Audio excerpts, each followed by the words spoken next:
don't want to. If it gets too bad, Hey, just go ahead. the ladies will enjoy it. Don't worry. Maybe they're like, "Oh dear God, what I turned into." Uh, That'll be the time Tara brings Chen and you hears me in the middle of. Oh! Uh, all right. Hello, everybody. We're back with the second round of this. God only knows what it is. it's It's the it's the Oxford debates about is populism a threat to democracy, and we heard from the second opposition speaker. Oh yeah, the second opposition speaker and his debates last week, and we're going to the second pro. Sorry, we heard the first pro, and now we're hearing the opposition. Sorry, because they're supposed to be against the motion, and the motion is populism is the fundamental is a threat to democracy. So, and mind you, these are Englishmen, British people doing this. So, hopefully everybody can hear. No, we thought they moved Oxford to Montana. Can I just point out before we get into this that the real threat to democracy is at least as far as America is concerned, is all the people talking about threats to American democracy. Because America is not a democracy; it is a constitutional republic. Yes. And the more look at how many Republicans are now talking about the threat to democracy. Yep. And it's very important. Never let the enemies of liberty dictate the linguistic terms on the intellectual battlefield. Agreed. Hey, Badger. Hey, Frosted. Wow, we already have people? I'm done with my mini speech. What up? I'll say Tier's new profile pic looks like Dr. Robot Miss Scarecrow. No, it's Dr. Teeth from The Muppets. Yeah, the Muppets. It's one of the Dr. early concept Teeth's arts. and the Electric Mayhem Band. Yes. No. Rotten is animal, so. But You should do that as a thumbnail. what? Rotten is animal. Setting us up as characters from the Muppets. I should. I'll do it later. Sorry, Frosted Glass. Democracy is a goal. Isn't a goal. It's a tool. It is a tool. So I'm gonna play like his arguments, and we're just gonna listen and add critiques and whatnot. To be a populist and still believe all that unites us than divides us.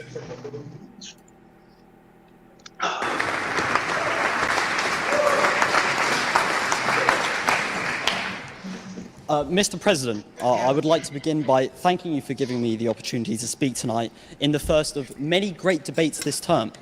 I would also like to echo the words of the gentleman who spoke before me in congratulating the whole of the committee for putting together what promises to be an excellent Trinity term.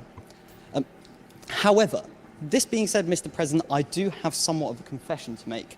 While I was absolutely beside myself with delight when you asked me to speak in this debate, I admit that having finished our conversation, it occurred to me that I had somewhat of an issue. I did not believe that populism is, or ever could be, anything but a threat to democracy. And he's arguing for the opposition to the motion. He instantly states the fact that he doesn't believe it could be anything but a threat. So He pointed out that he found it a challenge because when he started his research and everything, he thought it could not possibly not be a threat. How are they defining populism? That's what I'm. Sorry, I think we went over it. They went over it. Go ahead. Apparently, the last, based on what the last guy, said, populism is like, being anti or being pro guns and, um, pro Donald Trump. They're using American populism as the baseline. See, that makes no sense. Populism is quite simply appealing to the population. Yes. Or, if you want to put a more cynical spin on it, Frosted writes, the will of the people is a threat to democracy. Well played. If you want to put a more sinister spin on it, populism is saying one thing that appeals to the popular opinion and then doing something else. But that's simply hypocrisy. Or, if you want to put it in simpler terms, lying. Go I was back, going to Burger. say, I think you mean Alright. hypocrisy. Yeah, I mean, it's not really populism then. I mean, it is Populism is insofar as to it's something that a candidate is trying to achieve without the intent to follow through. Yes. Populism is the desire, like Frosty said, it's the desire of the people. It's the will. Now, populism and nationalism are literally sort of the same thing. Nationalism could be more, I believe my nation is a bastion and it's the best. And it can be not misconstrued, but it can be interpreted as a version of populism. There could be crossover. That's a better example. If there's a Venn diagram, populism and nationalism will be some overlap. But it's essentially the same. It's the will of the people, and whoever appeals to us. Well, And go ahead. populism is using team politics and specifically appealing to the side you think has the greater number of people, hence populace, so that you will become the person who is the most in charge, who has the most power. But our politics don't necessarily work like that. Like it'd be a different thing if, say, we had the traditional Roman style of voting, where it's essentially, or the Roman style where if half the Senate agrees with you and you have like at least 51% of the Senate, you can get what you need done. That's not how we work.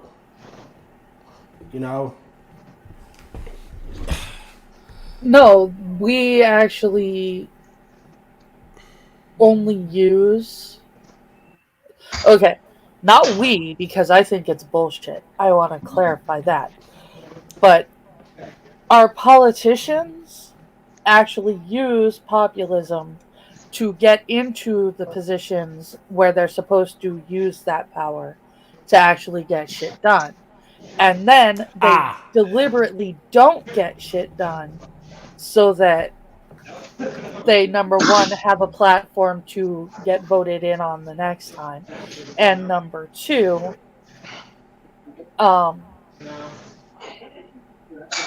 don't piss off their voter base when it doesn't turn out that everything is absolutely peaches and cream because this thing that they wanted to happen happened. Because in practice, a person who actually gets what they gets done what they voted in, or what they worked to, the policy that they worked to promote, actually ends up having to take responsibility for the pitfalls of that same thing, not just the good parts. And sometimes it doesn't work out the way that it was planned. You know? Frosted Glass. Any criticism of populism is equally valid when it comes to democracy.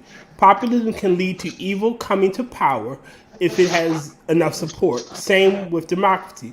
That's why democracy needs to be diluted.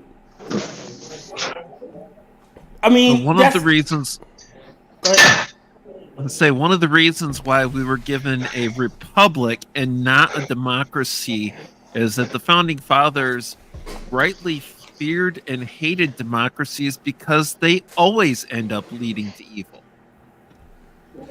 A pure democracy. I used the same example I used last week. If a farmer in bumfuck nowhere and a hippie in the middle of a city, they don't have the same priorities. Now, if it was a true democracy, the farmer would get shafted all the time because he doesn't have the voting power the hippies do with all their friends concentrated in the city. I use the example of a chicken coop. Your chicken... Terry, you are making this way more convoluted than it needs to be. Simplest explanation. 9 out of 10 people see nothing wrong with gang rape. There you go. Okay, makes sense. I had to walk away to make sure I was away from people on that one. I was like, oh, I might get in trouble for this. Wow. But with the less crass example, yes, it's true. Like, if we were a true democracy, shit like that could happen. All that a pure democracy is that might makes right. The only thing that determines what is acceptable and appropriate is the will of the majority, and if the majority want to do something, it's automatically okay. It invariably leads to abuses and evil because you're going to end up with one of a few systems coming out of it, and they're always bad. They're always abused. You have to have something that balances in the protection of the rights of the minority, the interests of more than just the majority, the more than just the mighty, and tries to protect and respect the rule of law. Mm-hmm. Democracy doesn't bear any allegiance to the rule of law because all you need is one more than half to turn that rule of law against, completely on its head. Yeah, and it's sad that too many people nowadays don't fucking get that. It is an issue that we really need to address as a nation. Like, how do you not understand that very concept? Because very many people in power know it's true, but they want us to be referenced as a democracy because they want to wield the power. And another significant section of the population, through sheer ignorance or lack of instruction or willful stupidity, being useful idiots, promulgate that. They repeat the lie that we're democracy, and they think that democracy is a good thing because they think the majority agrees with them. Well, why do you think they have Common Core, Head Start, No Child Left Behind, all these stupid educational programs that do everything but educate? Yes. And it's basically because a population that doesn't know what its rights are cannot successfully fight for them or defend them. And if you look at our public school system, look at the zero tolerance policy. That is a big institutional, oh God, I'm going to use the language. It's an institutionalized middle finger to the concept of due process.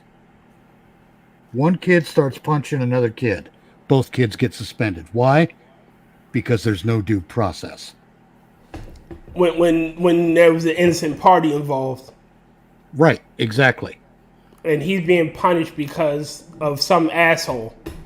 Well, that And they happened when tried- I was a kid too, though, and that was because you turn around and let the one kid that was the target of the bullying come to school, and the bully's friends will just turn around and kick the shit out of him the next day for getting their friend in trouble. Right. But you had the same issue with it's the same issue. Like now, but he's not getting an education because of an action of an asshole. Right, because the public school system has eliminated due process. And here's the funny thing about the public school system.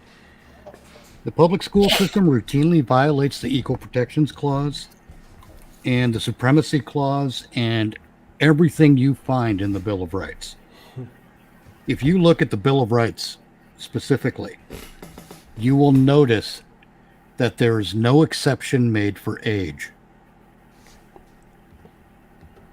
And somehow we deny public school students freedom of speech, due process, a fair trial, etc., etc., etc. Right to privacy. Though that one's a little shakier because you do have, lockers on public property. But it's because of the environment of our public school system and the unions built up around it and all the other bullshit built up around it. That's why we have so many stupid people who want to go and work against let me rephrase that. That's why we have so many useful idiots. Yes. It's because they're not being taught what their interests are. They don't even need to be taught what they are. If you just teach them the Bill of Rights and what it says and inform them as to some things around that, like they didn't just sit there in one day and write this shit down. They had to go back and forth before snail mail, for fuck's sake. They had to Pony Express shit back and forth between 13 different states and a bunch of different people involved in the process to figure out how to word this stuff properly. And then after they think they got it right, they'd all get together and then debate about it some more. That's why you have that gap between 1776 and 1791. That's how long it took after. Well, I don't know if that they said, hey, we need a Bill of Rights in 1776. But the Bill of Rights as it is now was ratified in 1791. They said pretty quickly that they needed a Bill of Rights because that was one of the... It was a contention. It was one of the things that was required to get certain groups to sign into accepting the Constitution. That was the only reason that the Bill of Rights exists, but it took forever to decide to actually include one. And then 15 years later, we have a Bill of Rights. That's how long it took. I mean, and that's a lot of shit to work out, without instant communications and all that stuff. You have to handwrite everything. You can't text to speech it or speech to text it even. You have to think about what you're putting down. Yeah. You got to figure, though, that they would have only done it marginally faster if they had the communication ability then that we have now. Oh, it would have been much faster. And I know this from experience because I did co-write a book that had 11 new amendments to the Constitution to solve certain problems that we've learned about in the 200-something years since its ratification. Okay. One of them was a one issue, one bill. And let me pull that up real quick because I actually have that one short enough I was able to put it in a meme. Okay, while Mitch is researching that, Frosted, gross, I'm not voting for you. And this is, like I said, I co-wrote this with Arthur Nix. And the proposed amendment is simply titled One Issue, One Bill. Here's what it reads. And if you want, I'll type it into the chat later.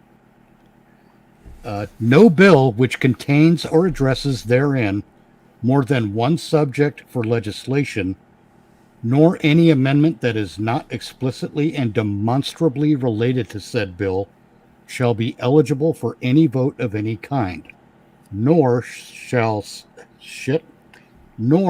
any such bill be eligible to become law. That's the whole amendment. And what I want to point out with that is that we sweated our balls off going over this stuff letter by letter, punctuation by punctuation, word by word. And then we'd get sick of looking at it and we'd put it away for a little bit. And then we'd come back to it again. We didn't just write this stuff off the top of our heads and say, there, it's good. No, it had to be done right. Because we know through experience that our representatives and our elected and appointed officials will find a way around just about anything. So you have to have language like shall not be infringed. Shall be ineligible under these conditions. You need that kind of language. You got to use it properly. And it's a hell of a thing to do. And that took us, I'd say that one amendment probably took us a couple of weeks not just that, because we had other amendments and we'd rotate through them just so we didn't get, bug-eyed and stupid about it. Y'all had to debate and go back and forth. Yeah, and that was just with two of us. And we still had to debate. No, that doesn't sound right. You sure? Yeah, there's something, I don't know what it is, but there's a word or something there that we need or that we don't need, and it's not hitting me in the front of my brain just now. And here's my position on that. Arthur and I, when we wrote this, had the idea that we're no better or worse than the founding fathers. We're not better men. We're not worse men. Like them, we're just men. We're just people, right? Yes. We're just regular people who have set upon a task to complete. And we did it with the attitude that we need to do it properly. And that's why it took so long. It took us a long time to write what was a book that was under 100 pages. And it's because of things like that. When we went through and... What's that? Hold on a second. Mitch, robot for anybody else? Or is it just me? Just you. I think it's just you. Oh, Lord. Oh, Lord. I hate... hope it's not anything serious. Go ahead. Oh, it might just be one of us dropping... I can't think of the word now. See what I mean? The words aren't always in the front of your brain. It's important to remember that the founders had that problem too. They had to sit there and think about it for a while. Sometimes you got to get out of the project and go do something else so your brain can automatically sort through some shit. You need to take a breather. Time. Yeah. That shit takes time. And the founders had it much worse than we do today to get that shit worked out. And there were more than two of them. So the debates were probably a hell of a lot longer and a hell of a lot more involved before everyone could come to an agreement. And a hell of a lot more threats. Maybe. Especially since selected groups of them could not stand each other's guts except for the fact that they all agreed that they all loved the country and wanted what was best for it, but couldn't agree about what was best. Well, that's the other thing about that. That's the other beautiful thing about our Bill of Rights. Is it really is America's conscience. It's America's ethics writ large. It's our morality writ large. And when you examine it and explain it properly to people, that's what gives us our national identity. It's the glue that binds us as a society, but you have to teach it properly. You have to explain to little Nicky, Vinny, and Tony that, you don't like it when someone steals your shit. Don't steal anyone else's. Here's why. What if you're accused of a crime and no one cares to look at the details? But, you can't do that in an environment or in a public school system that already throws out due process, because they'll start spotting the hypocrisy, like we did with slavery in this country. That's why slavery took another 100 or so years to get to outlaws, because the Bill of Rights had to filter through all the people, and the people had to read it and to understand it, and then to look around themselves and go, well, what's written here doesn't look like what I'm seeing there. So one of these things is bullshit. And we decided that the slavery was bullshit. But that takes time. And again, it's something that people today just don't really consider. All right, I'm gonna continue to play the. That might be a good idea since we've been here for half an hour. And I'm sorry. I do Not. this. It's okay. I invited you on because I knew you'd be like this, and I thought this would be a good little thing to go through. You thought you'd have 6 hours to kill. Yeah. Just say just one more thing in there. Took up for a 15-minute video. The thing that's even worse than all of that and the abuses in the public school and the K through 12 is that it doesn't improve in quote unquote higher education. If anything, you've got less due process there. You've got, in a lot of ways, less free speech because they so much more you're supposed to be more free of thought there, but they so much more control what's acceptable and what's approved and everything like that. All right, I'm gonna play. Indeed, as any good student of history and politics such as myself knows, the ultimate source of all political knowledge is, without a shadow of a doubt, Rory Stewart and Alistair Campbell's The Rest is Politics podcast. I myself am an avid listener, and as they seem to be rather firmly in the anti-populist category, I confess that I took it for granted that populism is an inherent evil. Indeed, having recently read Mr. Stewart's memoir, it seems the poor chap has spent his entire career fighting the forces of populism and falling rather short. So what is it about populism that makes it so worthy of fighting? And whenever populism is mentioned today, it comes loaded with negative connotations. Xenophobia, racism, bigotry, paranoia, demagoguery.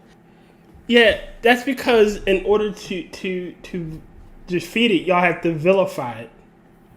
Like, and even if it is, like, people are diverse, for lack of a better word. There are racists everywhere that support a whole shit ton of shit I support. Oh, God, yes.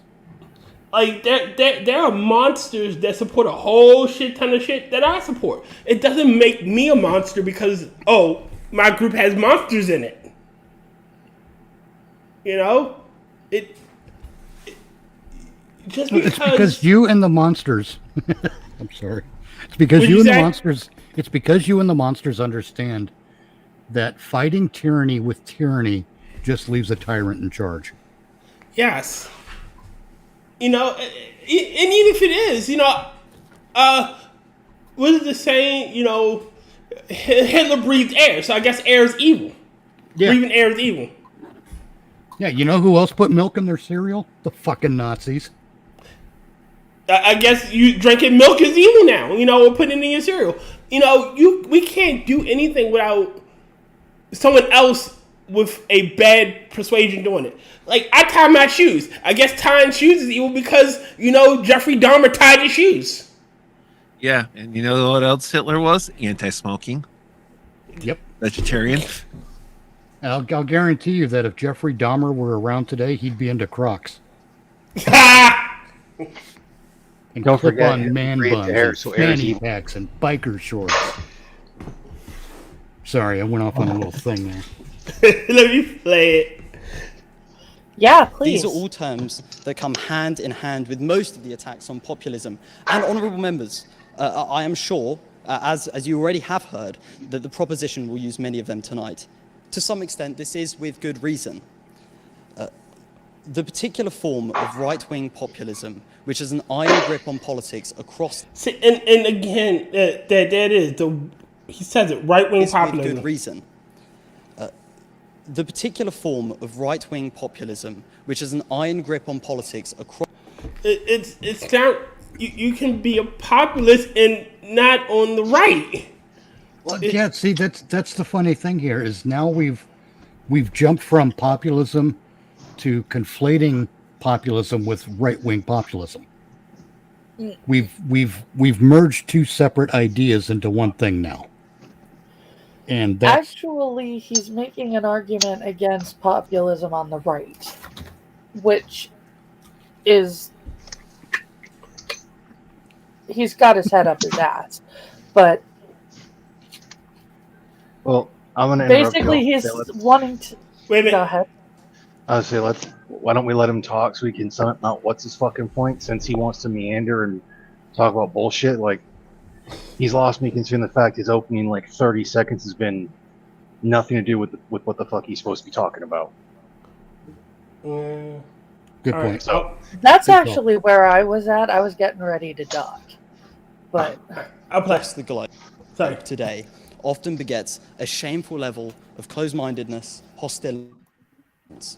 It is the force which has driven Britain and America to some of its wildest and wackiest of political moments over the last decade or so. Look at Liz Truss, a politician so caught up in pandering to the swashbuckling fantasies of certain voters that she forgot basic economic competence, and who in the process reduced the premiership to a competition with a leafy green vegetable. Look at Jeremy Corbyn, a politician who demonstrates how, just like the right, the left can be equally as guilty of becoming so enamored with making wild promises to the electorate and fostering their antagonism that they forget the practical constraints of politics and drive the country towards division.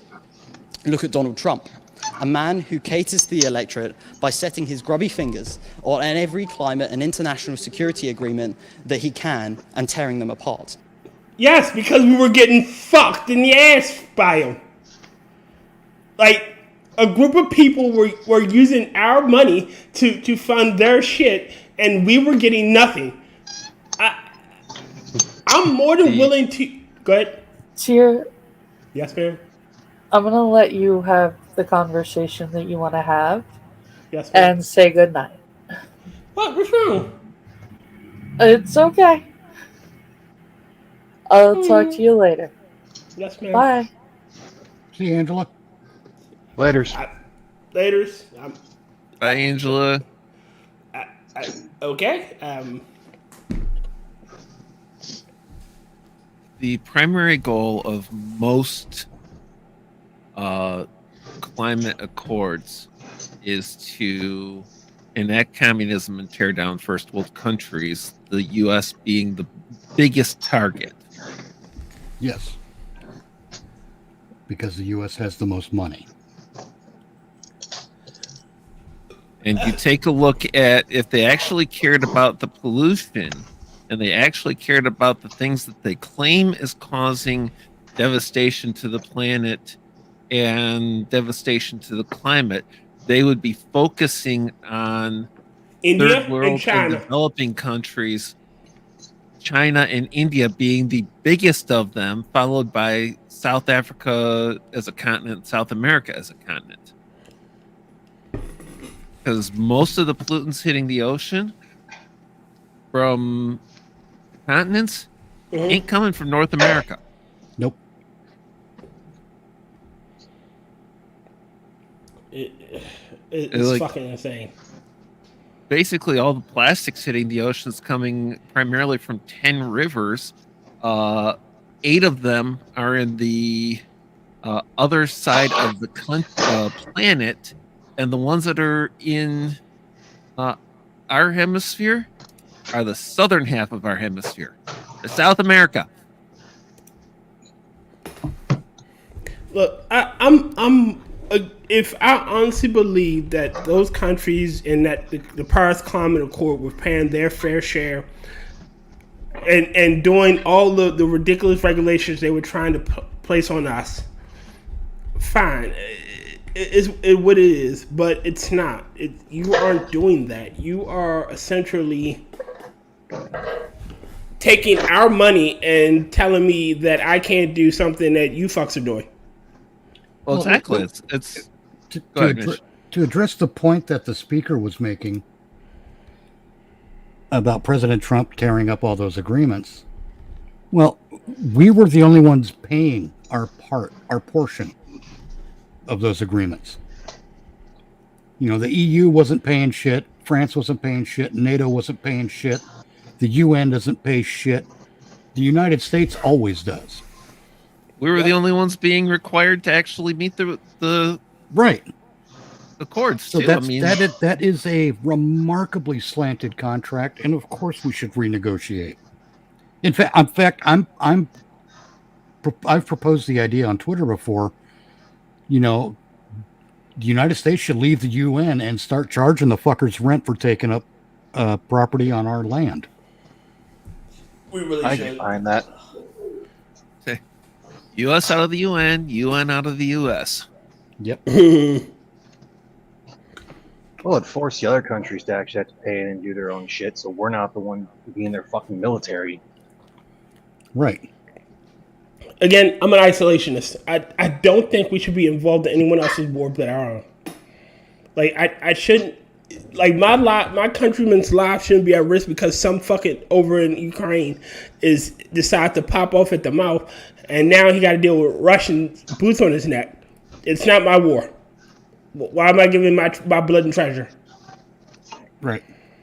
Let's continue. All right. A man who is perhaps admired outside of America only by Vladimir Putin and his cronies. At first, I believe Sorry, there is more Nick. impotence, and who in the process reduced the premiership to a competition of rampant populism, that this is not what populism either represents at its core or is all that it offers Sorry, the I must- foundation of my argument. My mistake. Seeing across the globe today does demonstrate the demagogic dangers of rampant populism, that this is not what populism either represents at its core or is all that it offers to politics today. So what is populism?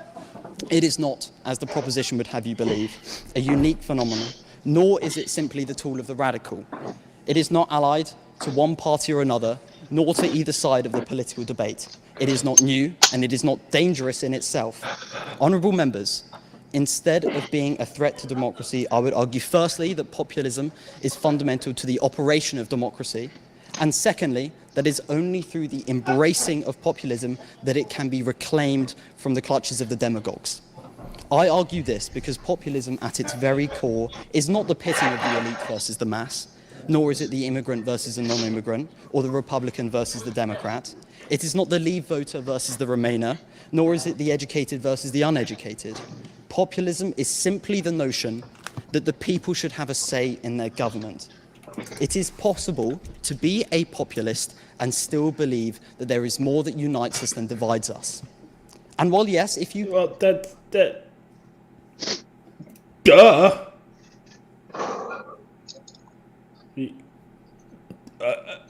Glee. I mean, come on, kid. Google what is populism, which I confess I did do in preparation for this debate, it brings up results concerning the pitting of groups against each other. It also simultaneously notes how populism is the view that people should be represented by their government. It also curiously brings up articles from 2018 from The Sun about how populist members of the European Parliament were set to engage in a rap battle in order to promote the EU to young people.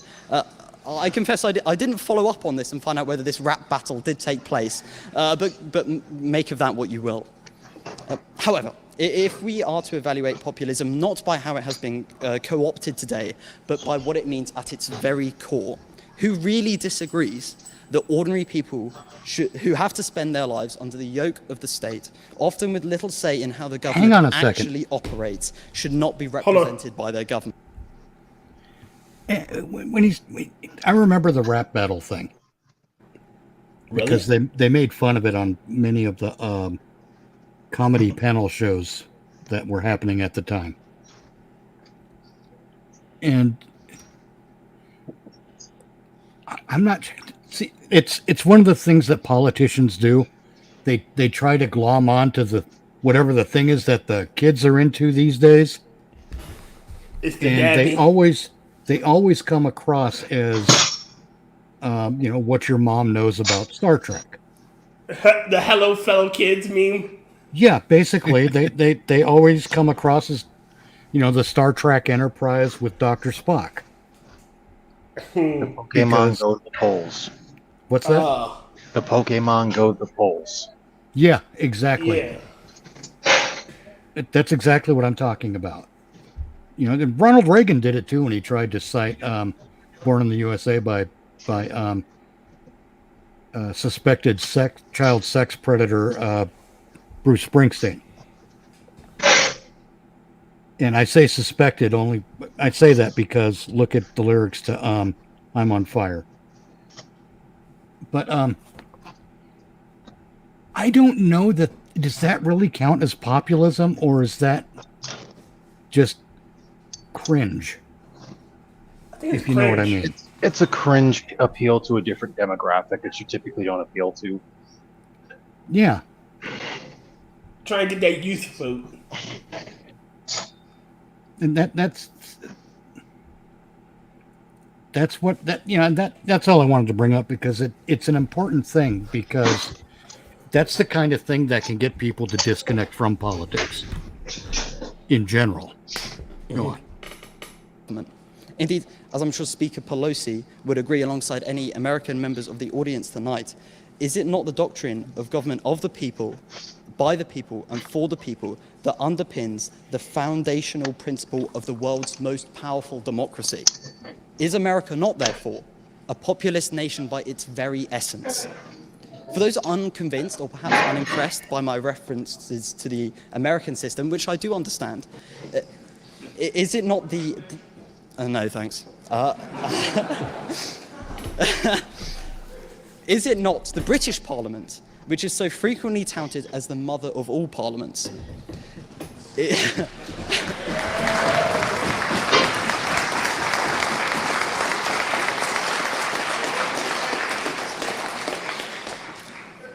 Is it not upon the government of ancient Greece, the cradle of democracy, which so much of our political philosophy and institutions are constructed?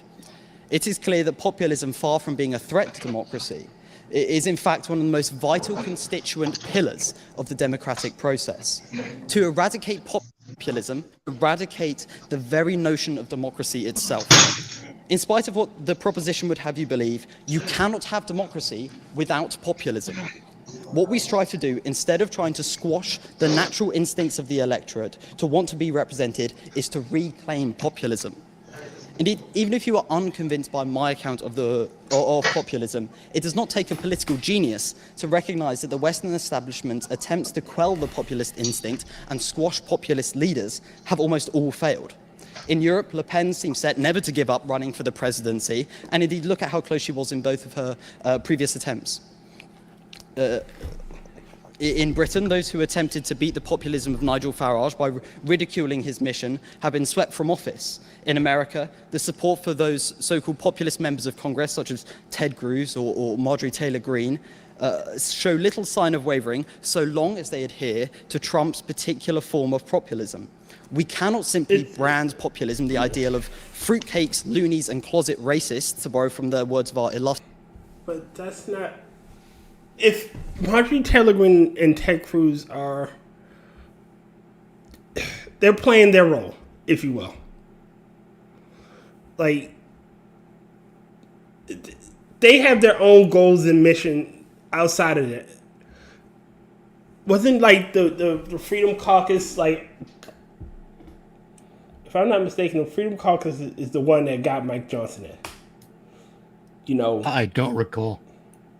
Like, Gates, I think Gates, like, had fucking, what's his face ousted. And that's how we got Mike Johnson. Yeah. And if I'm not mistaken... Go ahead. I was going to say, all I can say is every single time he references populism being critical to democracy, it makes me want to smash populism. What's killing me is, and I'm no Trump worshiper. Do I like him better than Biden? Yes. Yes. But I'm not a Trump worshiper. I point out shit that he's failed all the time. But this guy is constantly playing the anti-Trump ad game. He's every time he has something negative to say, he brings up President Trump. Mm-hmm. And I think that diminishes his argument. Because now he's just Jimmy Kimmel.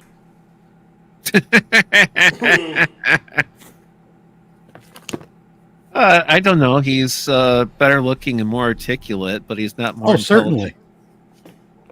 Well, he's British. Jimmy Kimmel, he might be more intelligent. Yo, Spud, what up? Good morning, Spud. But We're just roasting some of your countrymen. Austrian Foreign Secretary. Because by doing so, we place ourselves at odds with the electorate itself. And we provide those seeking to shepherd the electorate into their corruptive camp with the ammunition that their campaign requires. So, in order to fight populism, we must embrace the fight on their turf, not try and drag them onto our own. There are dangers in this, of course. We could slip into the same form of antagonistic quarrelling and destructive policymaking that has led the democratic world to where it is today. However, honourable members, I implore you to consider the greater dangers of allowing another decade of disarray, discontent, and damningly incompetent government. If we allow the drum of populism to be beat by the likes of Donald Trump and his band of corner shop knockoffs, then the world will follow. We need only to look back at the attempt by supporters of Bolsonaro to recreate, well, a rather wet attempt at recreating the January 6th riots of 2021. So let me get this straight. And I do believe he brought up Trump at least twice, and 3 times as a matter of fact, and now he's referencing January 6th. Again, our systems is a little different. Americans like to fucking quarrel or argue. And we like to protest, unfortunately. And that was one massive fucking protest. But people had legitimate grievances with the process. What was being shown is an edited version of the events. It wasn't the actual event. Because most of the people that was there was at the Rotunda, at Capitol Plaza, sorry. Well, I will say I'm glad Angela clarified what the dude was trying to say, because I couldn't understand him. I'm assuming he's conflating. He is saying that right-wing populism is bad, but populism itself isn't bad. But I'll tell you what he's doing. Okay. He's choosing not to use 20 words when 560 will do. I'm not even kidding. This is a mistake a lot of people who get into the political arena as either pundits or commentators, whatever. This is a mistake a lot of us make. I've done it too, and I finally realized that my error, and I backed out of it. Not backing out of political content, but backed out of the error. And that error is to let your vocabulary outpace your intellect. Yo, stream mom. Hey, Angela. Hey. And I think that's what this kid is doing, is he's trying to impress us with his vocabulary, but the ideas he's presenting are kind of basic. They're very shallow. Simplistic, if you will. He's choosing a long form of saying Orange Man bad. Well, I mean, No. it's the... go ahead, Angela. He's using Orange Man bad as his basis of why other people are saying that populism is a threat. He's saying that populism wouldn't be a threat if it didn't do things like keep what was it, Le Pen running for office and Trump a popular candidate. But that's best line ever said about this type of thing. It was Odo to create Maurice. The problem with giving people the right to vote is sometimes they make the wrong decision. Yep. Like that's just what it is. He doesn't have to argue that though. He has to argue why populism isn't actually bad. Yeah, and that is what he's trying to do. Okay. He's trying to say it isn't populism that's bad, it's the way people use it. I think he's failing at getting that idea across to some degree. I didn't say he was doing it well. I said that was the argument he was trying to make. Well, yeah, that's why I bring up the Trump thing that he keeps doing, is because if his argument is as you say, then his argument is getting lost behind a political ideology. Exactly. Basically, he's saying populism isn't bad because when my side uses populism, it's a good thing. Oh yeah, when we do it, it's okay. That's basically exactly what he's doing. You know, it's no different than the Democrats saying nobody's above the law. And believe me, as soon as we get another Republican in the White House, the Republicans will start saying nobody's above the law. And see, my problem isn't that we're just having the same old political discussion that we always have. Mm-hmm. My problem is we're supposed to be talking about the debate, and instead we're having the same old political discussion that we always have. The thing is, Angela, we didn't bring Trump into this. And I'm using the nobody's above the law thing as an example of what he's doing. Not Trump. Yeah. But, no, what this kid is doing. And I understand that.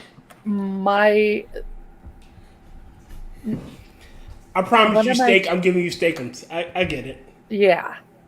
Thanks. I wanted the chance to argue about how other people are holding the same arguments that we have on a regular basis. Basically looking at the how people present their argument rather than just rehashing the exact same old shit again. I mean, it is a nice hill, and I can see my house from it. Okay, so that's the one you want to die on, I see. I mean, it is a nice hill. Got the hill I want to die on, but I don't want to die on it today. Yes, that's what it is. I just needed to make the point that this guy is, for being an anti-populist, he's making the argument as well as he can. Well, I'm going to say that he's also failing because he is grasping at a different populism by continually pointing at the orange man. Right-wing populism. Well, no, he's reaching for a left-wing populism when he does that. Well, yes, he is. Because what he's trying to do, if you consider where he's arguing, he's preaching to a mostly left-wing choir. Yeah. So he's turning around and saying, hey, yeah, the Trump people do this, but so do we. And if we turn around and eliminate it completely, then we lose a weapon out of our arsenal. Yeah, but again, no, I'm not saying it's a great argument. I'm really disappointed that this is what the What Oxford he has. Union has been reduced to. No kidding. But Well, A lot better than American I was gonna debates. say it sounds like he did not prepare himself very well for this. yeah, the and other he's guy being didn't do a focused whole in lot his better. ways. Yeah, the first guy didn't do very well either. Well, and And that's why I asked early on tonight, how are we defining populism? Because how we define populism will determine how we analyze what these people are saying in this debate. Mm-hmm. And it's something important to consider. Whereas I went and watched all 4 of these, to full disclosure. Yeah, I did too. Yeah. And how do I explain this? Well, son of a bitch, I guess I should have. Then maybe I'd have a better idea what's going on instead of reading bad arguments and being like, the fuck is this guy trying to say, actually? I Go out will there say and this guy. voluntarily watch them. I I'm will dreading say that this part guy 3. is far more coherent than when Nancy Pelosi gets a Oh shot. God. Oh, sorry. Like I But said, that's I'm another dreading story. that part 3. Don't worry, we're almost done with him, and she's coming up. I didn't need to know that. Something's coming up. Daisies. All right, I'll play. It's only like I a don't minute have a left blood again. pressure cuff right now. I'm not sure I can cope with that. Democracy is sick. Across the world, people are rebelling against the established order, and populism is the means by which this discontent is being expressed. However, it is not the job of politicians to arrogantly dismiss this instinct. They work for the voters, not the other way around. They must accept that populism is a foundational component of democracy which has been allowed to be manipulated by demagogic figures into becoming a powerful tool which seeks to dismantle the international order. We cannot allow this to happen, but we cannot prevent it by trying to rise above it. We must instead use the tactics of the populist to restore democracy to a system which seeks to work for all once more. We must clamber into the trenches with the demagogues and fight them head on, with populism being our weapon of choice. Simple messaging and a willingness to look inward at the features of the system which has allowed dangerous populism to emerge must be tackled head on. Honourable members, I put it to you this way. We must make populism great again. Yay! Another Orange Man bag reference. Yay! Well, Green Badger is because Nancy doesn't go anywhere without an open bar and a 5-drink minimum. here's where the thing breaks down. Okay. He's saying that get into the trenches, fight. Basically, he's saying to fight fire with fire. And again, just like with fighting tyranny with tyranny, everyone gets burned. Mm-hmm. And that's not really a constructive way to do things. Now, if we really want to make a difference, if our representatives sincerely wanted to make a difference, they would adopt a different strategy. You don't look through the great list of political lingo and pick a tactic. You don't do that. All you have to do, and this is what's going to get the most people behind you. So you could argue that this is populism, I guess. But when you go through every policy, every bit of legislation, every court ruling, every interaction that government has with the population, and you simply measure these things in terms of liberty and tyranny, any politician who starts pushing that is going to have a hell of a lot of people on his side. And the beauty of it is, no one uses this tactic. They don't debate using this tactic at all. And they don't, when it comes to just basic arguing, they don't use the tactic at all. Mm-hmm. what no one really understands, I think, is that as edgy as a bunch of these assholes are, and I'm talking just argument on the street type thing here. Like remember the one gal who very proudly pronounced that she killed her kids because she's pro-abortion. Oh boy. Mm-hmm. Oh, yeah, that dumb bitch. I don't know if anyone remembers that, but Yeah. But that's the kind of edginess I'm talking about. But on the other hand, she'll never admit to being pro-tyranny.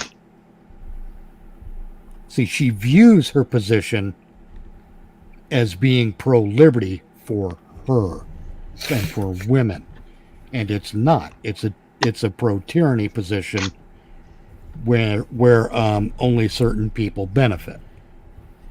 Only one person has the right to has power over life and death with another being. Yeah, it's tyranny. I mean, without due process, it's tyranny. Well, that's another argument altogether. I won't go into it.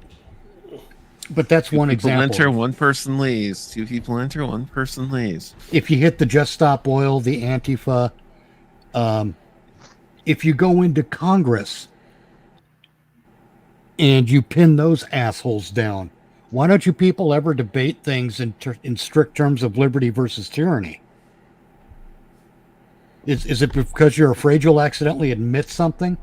I would love to testify before Congress because I would disrespect the living shit out of them. And there's not a goddamn thing they could do about it because I would do it wisely.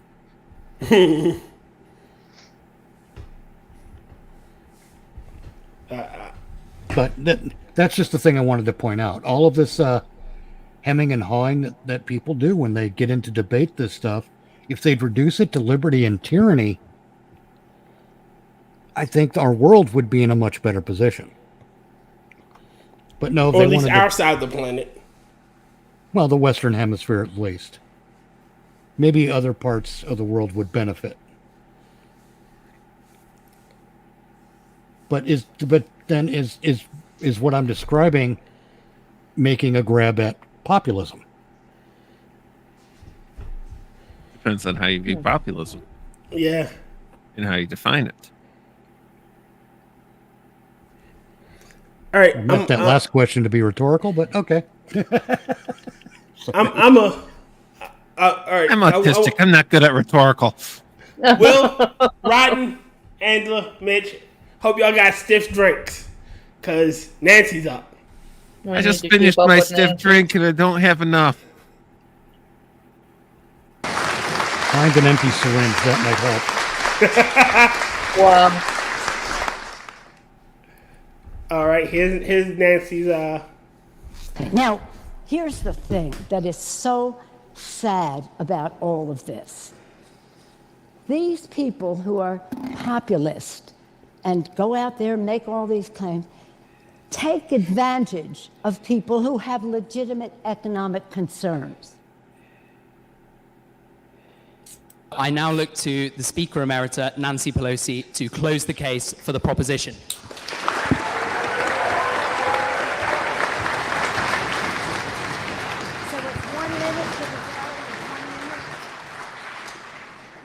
Good evening. Thank you all very much for this very stimulating evening. Mr. President, congratulations to you and your officers for bringing us together to discuss this very important challenge.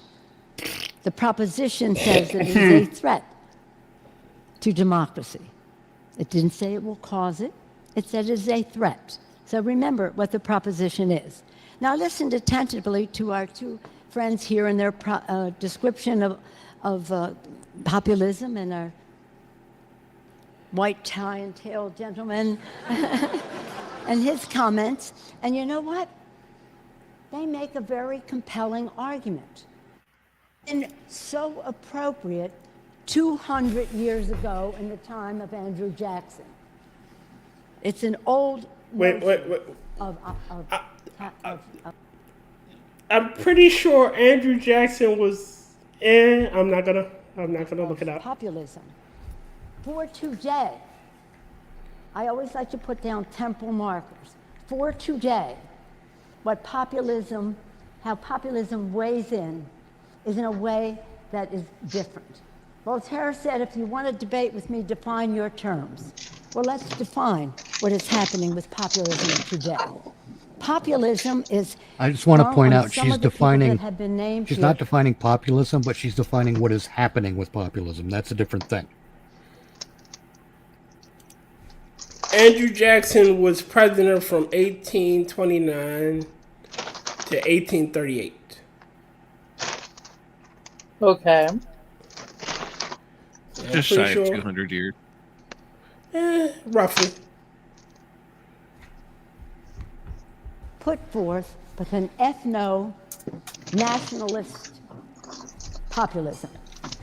In our country, we see nationalism, isolationism. We had a fight to get the bill that we got last week, and generated by an ethnic negativity about income of immigrants, immigrants, but people who are different from them, these people, and.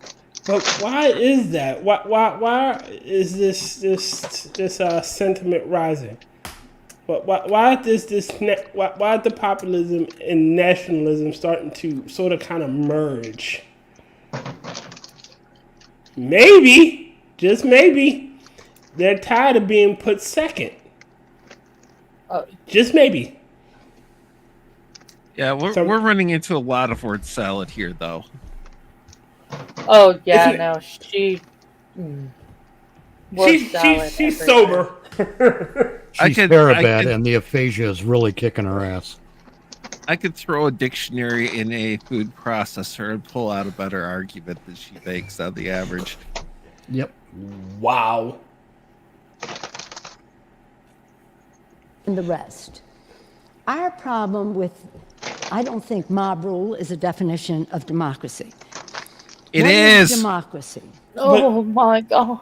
It is the most basic, foundational, fundamental definition of democracy is mob rule.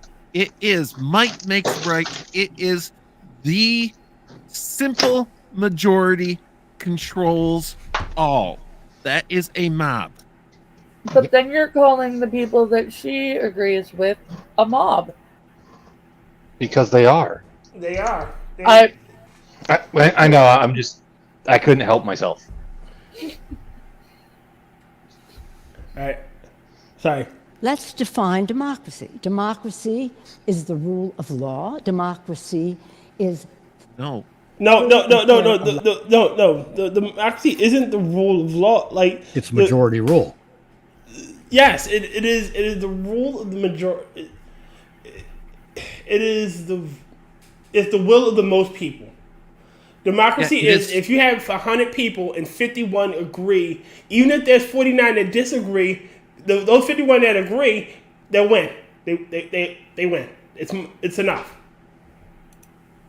It's that simple. It is the simple rule of the simple majority, no matter what the heck the law says, because the simple majority changes the law. Mm-hmm. And the next time you have a different simple majority, they change the law. Yep. That's why in a lot of my computer, so I'll be off for a moment.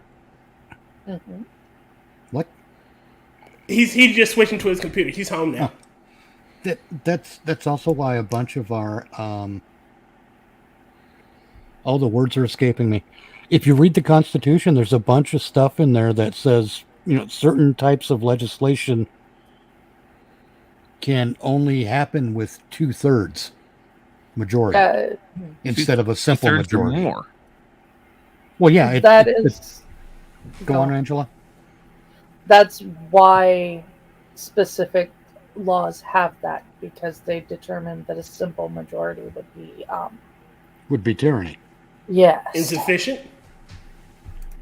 No, actually, Mitch was correct. It would be tyranny. I mean, the Constitution was written to try and guard against tyranny. Democracy is tyranny. Yes. But a tyrant wouldn't see it that way, would she? Democracy is about the independent judiciary. It's No, it about isn't. freedom of the press to have Nope. No, it isn't. transparency and to have That, accountability. of that's all secondary.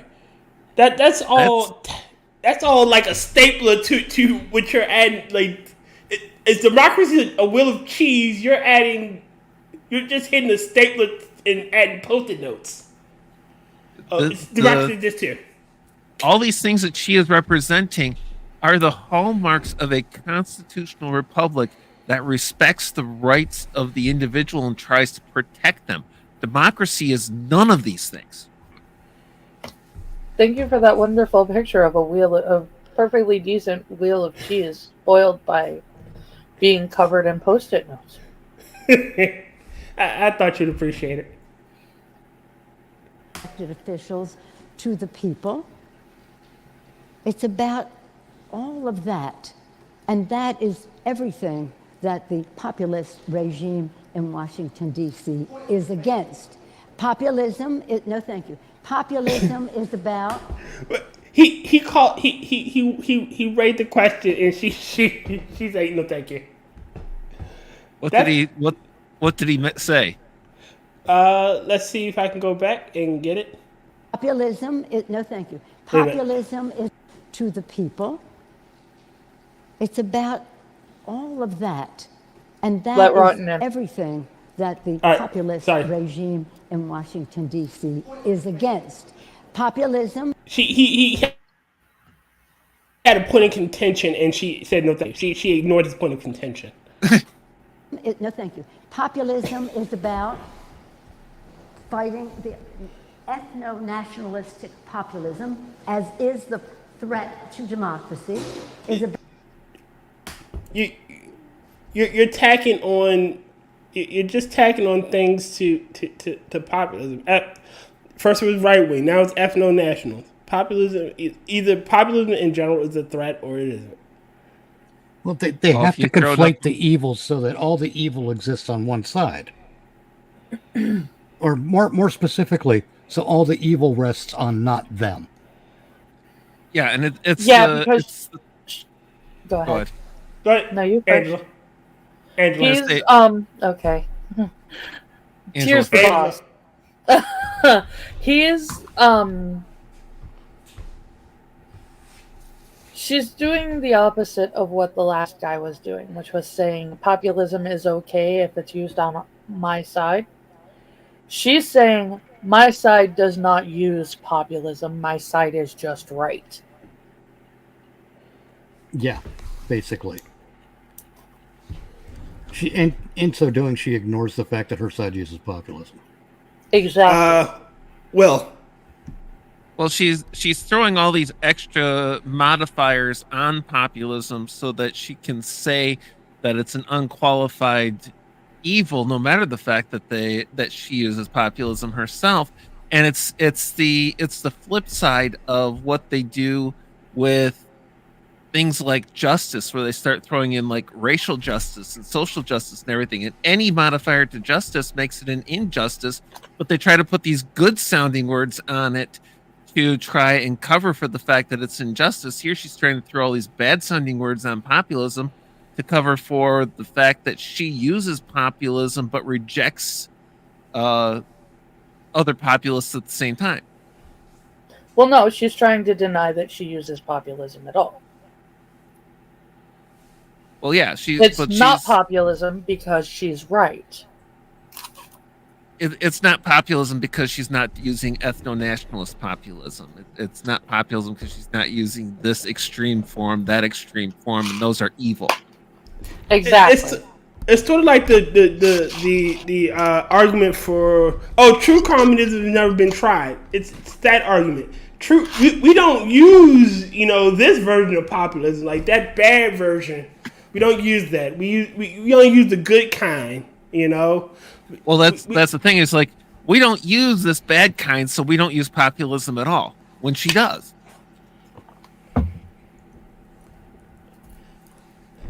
I would like to point out my pause game. She looks hot. She looks so fucking hot right there.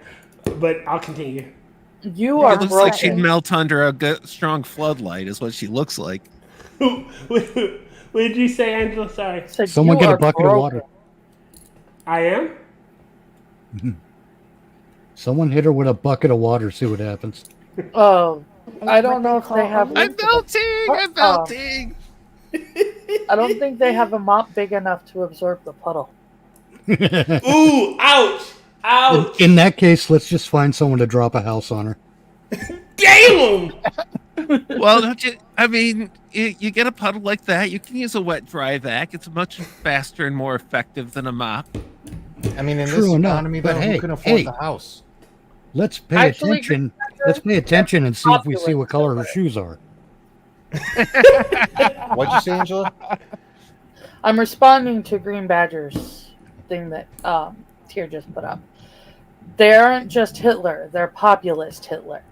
Yeah. They're super mega ultra Hitler. Well played. How dare you?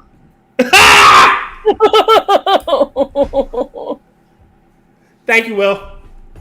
I'm just waiting for Nancy to be like, I shouldn't be up here. I should be back in the Senate or House. I should be back in the House. All right. A free press. No thanks. Free press. See, so that's the second point of contention she just ignored. No thanks. She just ignored the point of Just did it contention. again. Yes.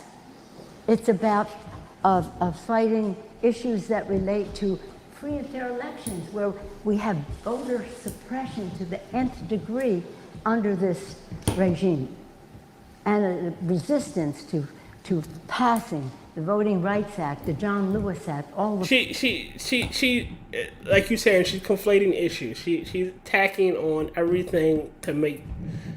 The wheel of cheese is. She's campaigning. Well, I'm going to put it this way. She's doing the same thing a lot of Christians actually do, especially Christian apologists when it comes to atheists. They will just tack on a bunch of different shit and say, this is what atheists believe. Yep.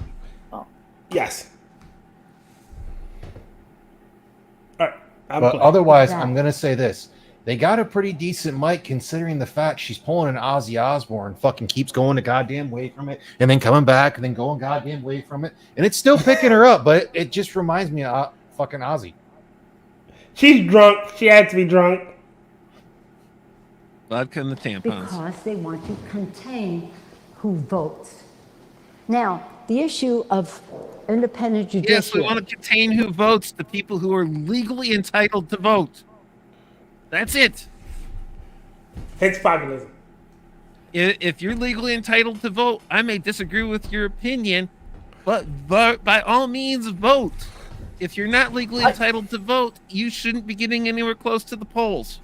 Let's switch that around a little bit. Instead of legally entitled, let's say legally authorized. Okay, yeah, legal. I'll go with legally authorized. It's legal for you to do so. I have to go back to something you said, like off the cuff regarding Nancy. Will, did you seriously just throw out the fad of the vodka and tampons? Hmm? What? What? He said vodka soaked tampon. Yes, he did. Oh, Okay, I needed to make sure that I wasn't like having a Missing your stroke. mind. Yeah. I've known an smoked up- alcoholic that did that to get drunk. So when they Poor couldn't have a Ken. bottle. All right. I mean, I've heard of like down it. I've heard of butt chugging. That's a new one. It is. We owe I mean, you so think- much to You think with it being vodka, it might burn, but Well, it used to be a thing that girls would do to be able to be drunk at school. I never did it. okay. I got so Aaron. many questions, but I'm scared to ask them. So many questions. I'm going to just play because if I ask these questions, we'll never get anywhere. I think we're giving. Yeah, I fear think we should move. nightmares. We'll save that for Saturday.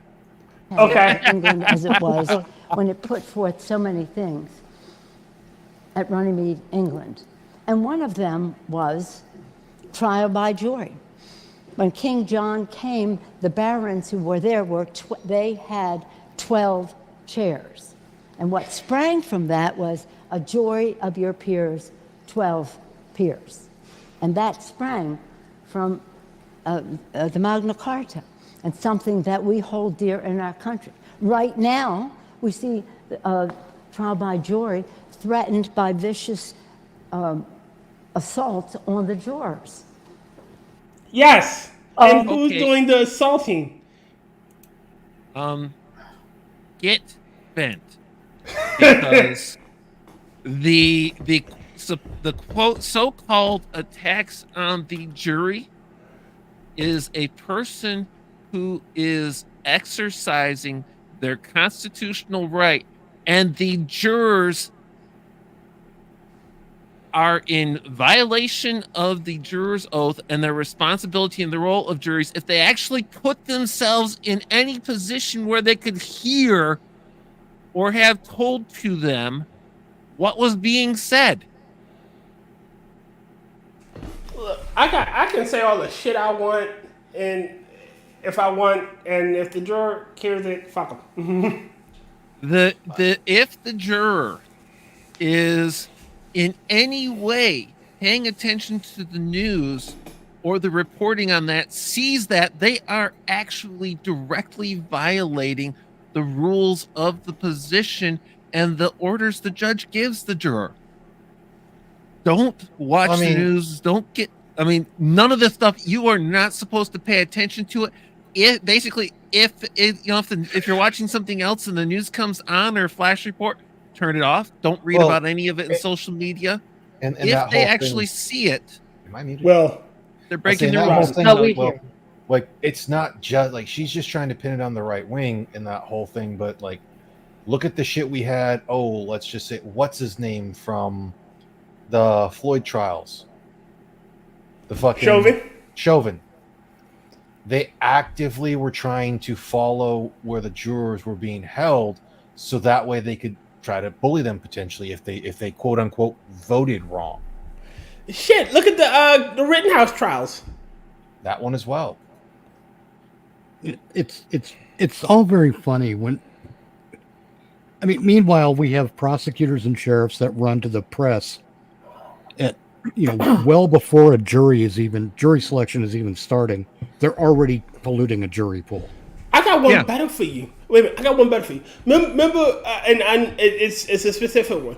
It's down in Georgia when the witch went on the news like I voted to indict Trump. Yeah. Oh man, you know what would be cool? If we could see if I can get him to come testify.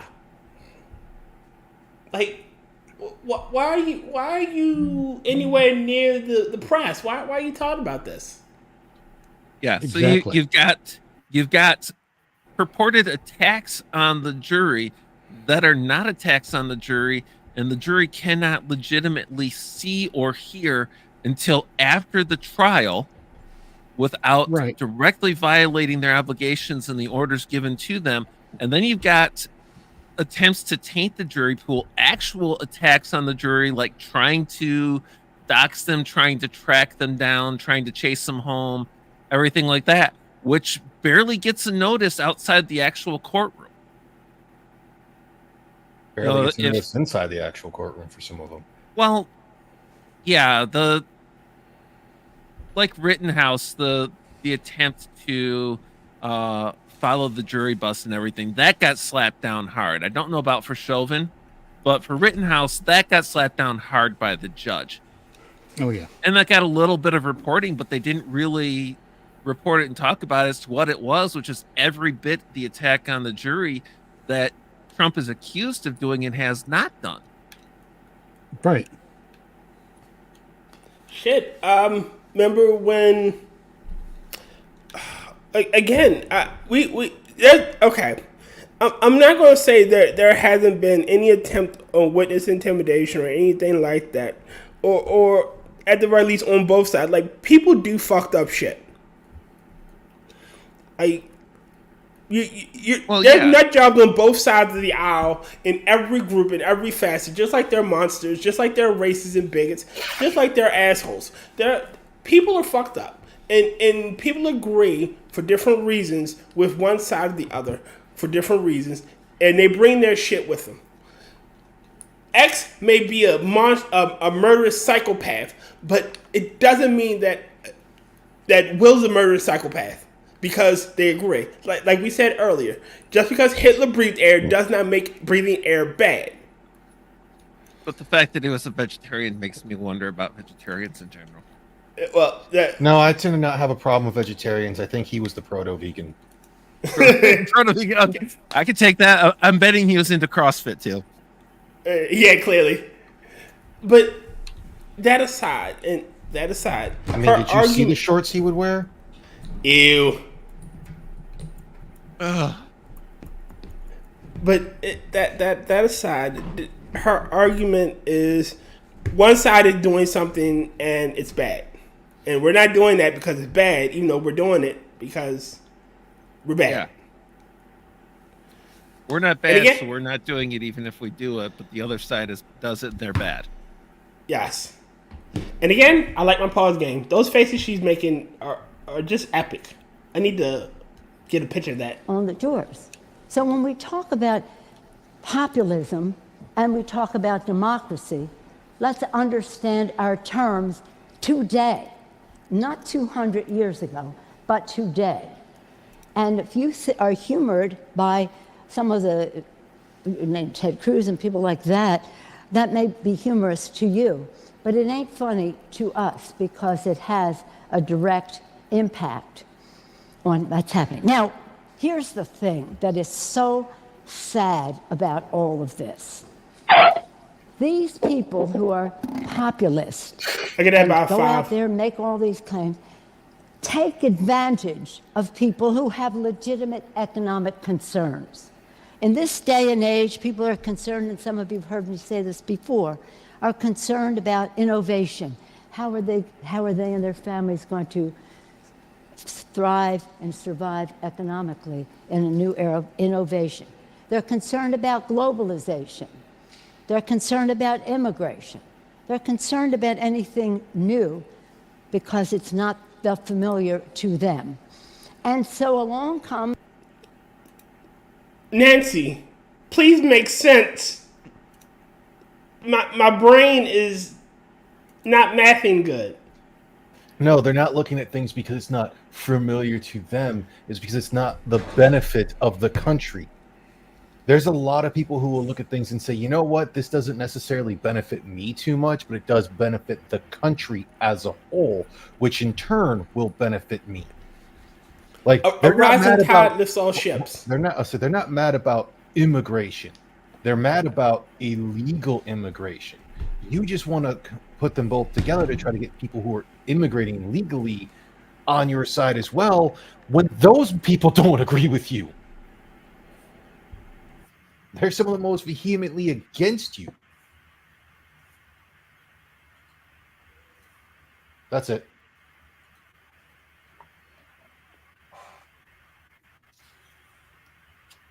You can unmute yourself. Hello? I'm switching to my phone because I'm getting a lot of roboting. So hold on a sec. I'll play, but yeah. A snake oil salesman sells them a bill of goods and then takes office, and the only legislation put forth is a bill that gives a tax bill that gives 83% of the benefits to the top 1%, that has legislation to take away their health care. If that isn't enough for you, paying like 50% of the taxes, when we didn't have the bill to go give aid to Ukraine and the rest, the speaker said to me, I can't do it until I do the budget bill. What was holding up the budget bill? You. After giving a $2 trillion tax cut to the wealthiest 1% in our country, $2 trillion added to the national debt, unpaid for. The big issue with health and was something called yes, dear. food for women, infants, and the children. richest people that they talk about. It's just some corporations and whatnot. The people that are truly rich can keep their name off that list. It's going to add to the national debt. That's what these. Her arguments are. All comes back to you can always tell when Nancy Pelosi is lying because her lips are moving. Uh-huh. That's not even lying. She's full of shit. Sold Yes, a bill of yes, she goods to is. these people who grasped it because they had legitimate concerns. Concerns that have to be respected and they have to be addressed. But the this is fact this is that definitely democracy campaigning and can- everything. This is not actually Since your debating 200-year-ago populism. version about Andrew Right. Jackson and all that, She probably doesn't know that these people are not eligible to, or not legally authorized to vote in the United States. Well, that's not her constituency. So she's preaching to a choir that will never sing to her tune. So it's all good. He's preaching to a so choir much from has another happened denomination. that our distinguished person, I don't know your name, but thank you for your pro Right? You argument. wrong church. We've seen Yes. demagogues come down the pike, destroy the press. callback. What do the Republicans say? Fake news. She's Wait a giving a minute. Catholic sermon to a group of Pentecostals.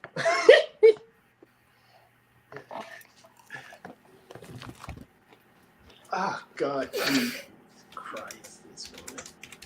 So they're diminishing that in the eyes of these poor souls who are some answers. We've given them to them, but they're blocked by some of their views on guns. They have the 3 Gs, guns, gays, God. That would be a No, woman's no, right to choose. no, not guns, gays, and God. Don't bother trying to correct her. It does no good. It doesn't, but still. I think she's been swimming in certain southern waterways. There's some amoebas that you can get in the south that have this effect on you. Don't be in the Rio Grande. I think she's been swimming in the Palestine waters, Oh boy. and I don't mean the one by Israel. Ew. And the cultural issues cloud some of their reception of an argument that really is in their interest. I don't agree with you that we don't accuse people of not knowing what they're doing. They know what their personal interest is. We respect that. Okay. But the Bullshit. fact is, Yes, you that know exactly what you're doing. using You're ethnic performing evil with deliberate intent. You know you're out to violate people's rights. You know you're out to do damage to the country. You know this and you're doing it deliberately. Yeah, we believe you.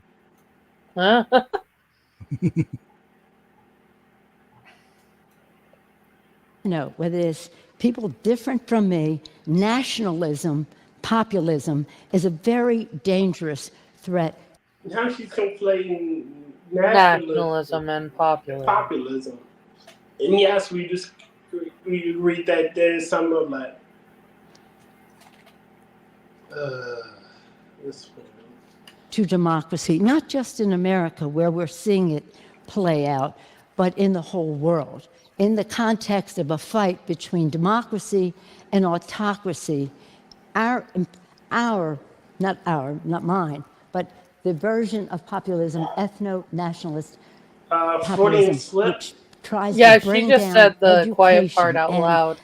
Again, fake news, the media, which is a protector of democracy.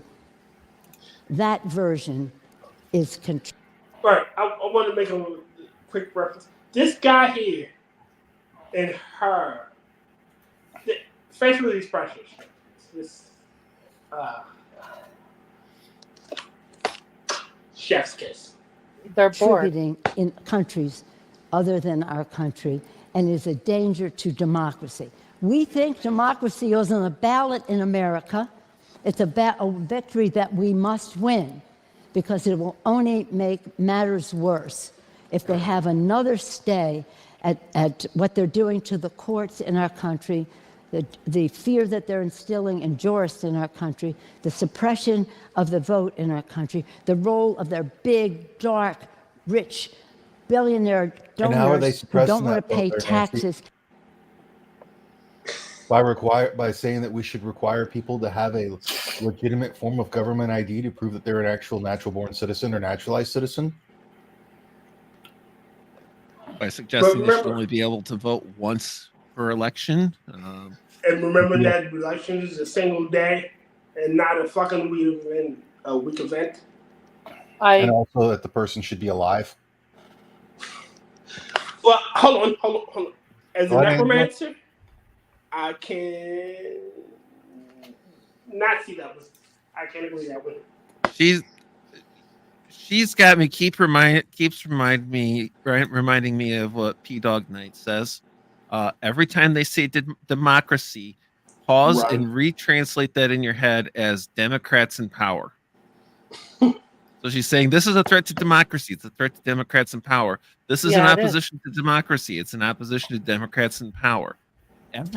And so far, every time she said democracy, aside from in the very beginning when she was lying about what democracy is about, as far as rule of law and these rights and those rights, every other time she's referenced democracy, it fits. Yep. All right, let me see. Suffocating the airways from the fossil fuel industry and the gun industry and the rest of that. So money and populism, sadly, have gone together with this ethno-nationalist, what they call elite, which we call education, free press, and the rest. So I urge you to think in terms You're of not the about word. education. It says it's a You're not threat. about free You're going to press. deny that it's a threat to democracy in the versions that have emerged in America so clearly? And why does everybody here say to me, what happens if he gets elected? Again, that's not the argument being argued. And if he gets elected, it's none of their business. They're British. They're not citizens of our country. He's not their president if he gets elected. You literally take people with the least say and least concern in it, as in not citizens and not even residents of the country. I'm wondering why they invited her. That's what I want to know. I mean, so that they would have an American arguing about maybe, but who looks at Nancy Pelosi and says, now there's a way to add value to our discussion? I psychopaths and morons. honestly don't think that she was the first choice. Probably. There were a couple of things that were said during these debates, these speeches, that made me very uncomfortable with the fact that she was sent at all, because basically we just said, okay, you're making us go there, we're gonna send the person that's we don't really necessarily need here at any point in time. I'm she was gonna second read page below the Green fold. Badger's thing. I can't allow the people to vote for my opponent to save democracy. And once again, democracy can be reinterpreted there to Democrats in power. I can't allow the people to vote for an opponent to save Democrats in power. Yep. Because if it's anything other than Democrats in power, it's not democracy to them. Mm-hmm. Well, That's why can't they're let always the that same ones that happen say that we got to get because- rid of the Electoral College. And it's just like, Yep. that's retarded because you don't know what you're talking about. Well, And they when a only want to mostly get rid of function- it when it doesn't favor them. And when a mostly functioning idiot can tell you that, that's something wrong. For us, this election is Washington crossing the Delaware. This is Wait, pause. Did she just reference Washington crossing the Delaware? Washington would have crossed. Washington would have crossed the Delaware at midnight, Christmas Eve, to raid your office and put you on trial.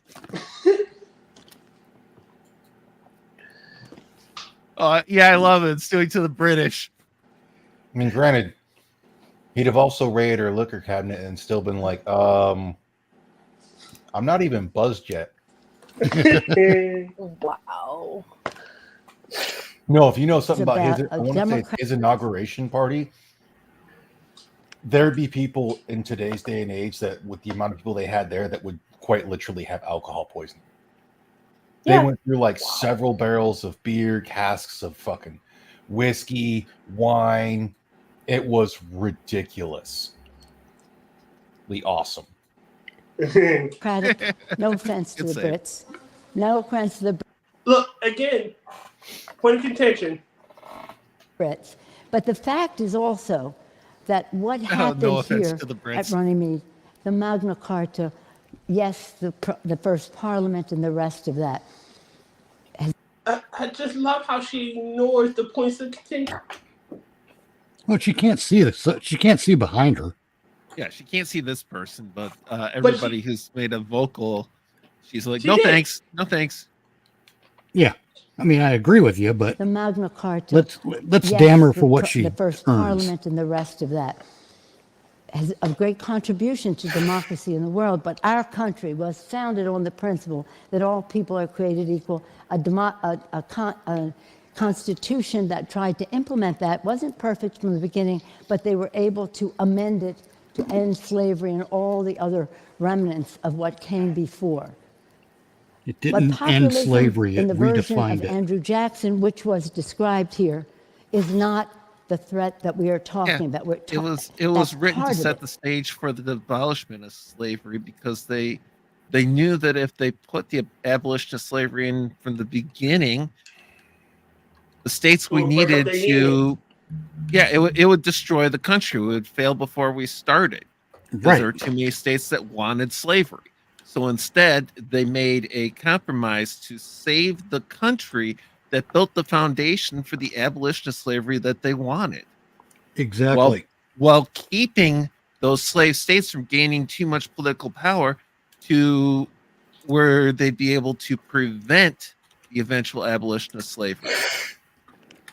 Please be careful about saying compromise in context with slavery, because that's going to bring up a completely other argument that I'm tired of having. But the fact that's so sad is a misrepresentation of people who exploit the populist attitude of, I want to have my say, and then use it to get elected and then hurt those people the most. Hurt those people the most, with, as I say, unfair taxation, unfair distribution. You were speaking of how. Hello, Kettle. How long? Let's look that up. Say, hello, Kettle. This is the pot. You're black. Yeah. Well, you know that they accuse you of that for which they are already guilty. Yeah, as Ava Fry calls it, hashtag confession through, or confession through projection. Yep. How long was she was representing California for 35 years. She's been in politics more than a lot of people have been alive. Yes. Quite literally, I can use a joke I heard earlier to where when she was in school, they didn't call it history, they just called it now. Yeah.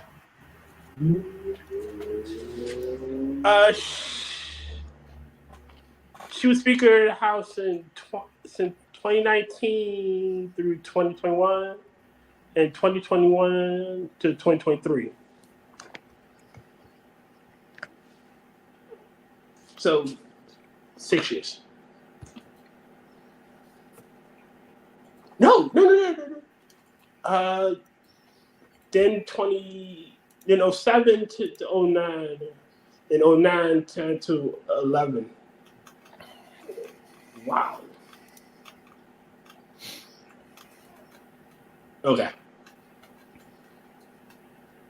Distribution of resources, a budget should be a statement of our national values. Instead, it's a vehicle to put more money in the pockets of his contributors. And on top of all of that, taking away health care and the rest by lying about it all. That's about deaths, this, and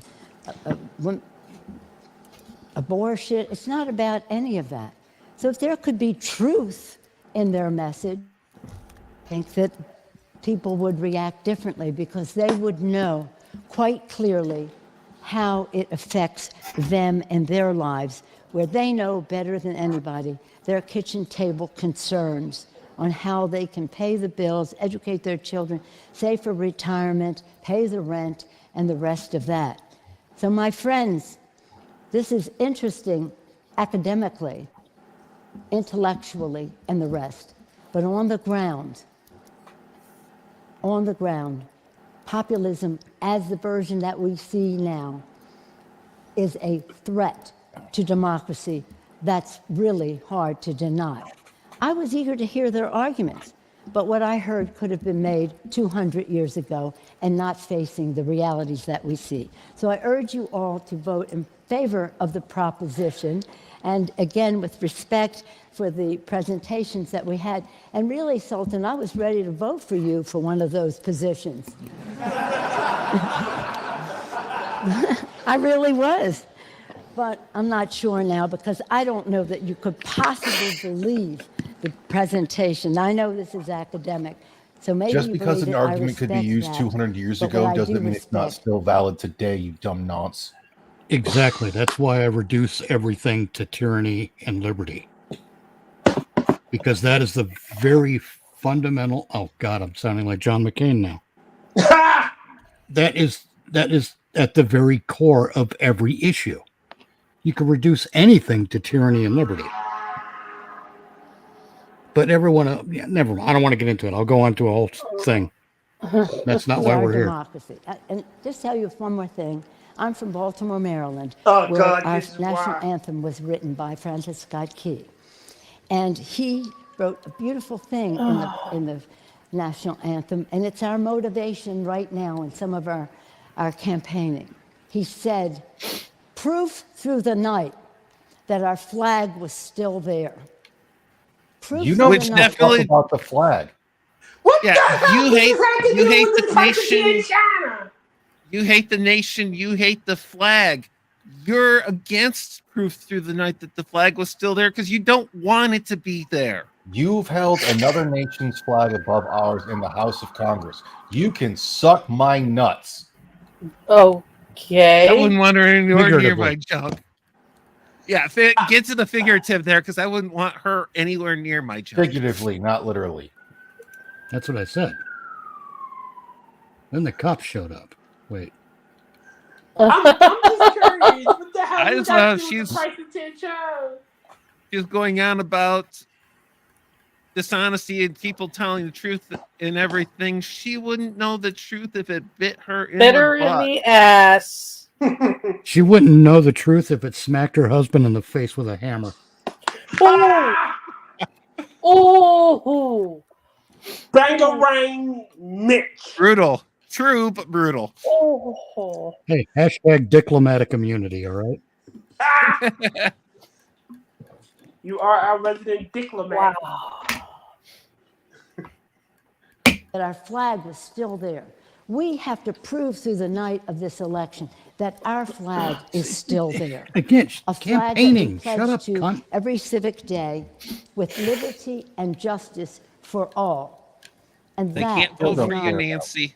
Your that is lies aren't supporting swaying. They democracy, can't vote for you. supporting our flag and all it stands for, and it is threatened by this version of populism that exists today. Please vote aye. Thank you. I wonder if she. Well, her shoes thinks aren't that- red. I wonder Sorry. if she thinks the Union Jack is our flag. Are her socks just- striped? No. Okay, so that entire presentation by her could have been prefaced by this and would have been perfect representation. This is all wrong.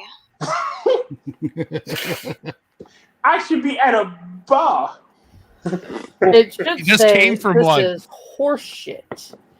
But The flag one hit me the most, considering the fact she was one of the ones holding the fucking Ukraine flag, not just a lapel pin, in goddamn Congress, if I remember correctly. Well, not only Yeah. that, but draping herself in kente cloth. Oh God! Yes, I totally forgot about that shit. And I'm pretty sure she's probably had the shit with the pride flag as well. So she can straight up fuck off with that whole thing of bringing that shit into effect. Agreed. All right, this is the last one. This is the guy from Mumford and Sons. Yep. Oh man, hear Winston myself. Marshall. It's fucking killing me. Yeah, but this is the guy from Mumford and Sons, and he brings up the rear, and this will be the last one. And yeah, that's there you go. Populism is not a threat to democracy. Populism is democracy. I now look to Mr. Winston Marshall to close the case for the opposition.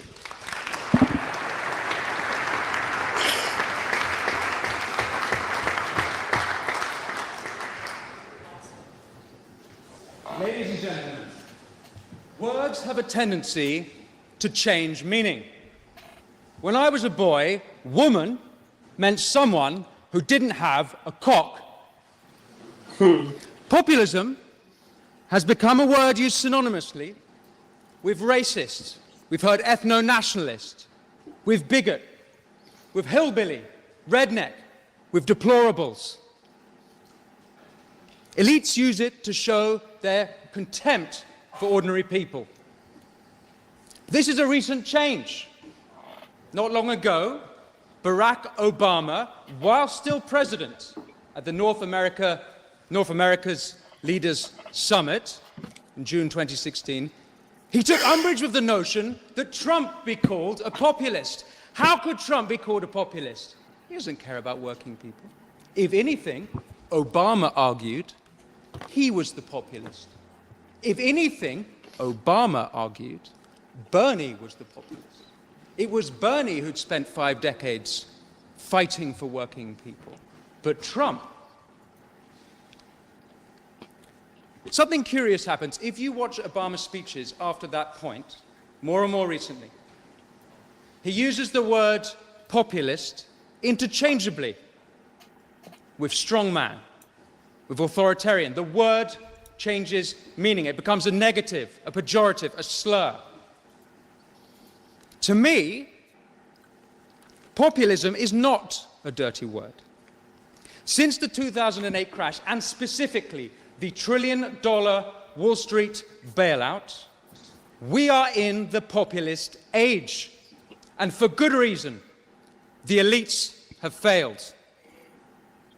Let me address some common fallacies, some of which have been made tonight. If the motion was that demagoguery was a threat to democracy, I would be on that side of the House. If the motion was that political violence was a threat to democracy, I'd be on that side of the House. January 6th has been mentioned. A dark day for America indeed.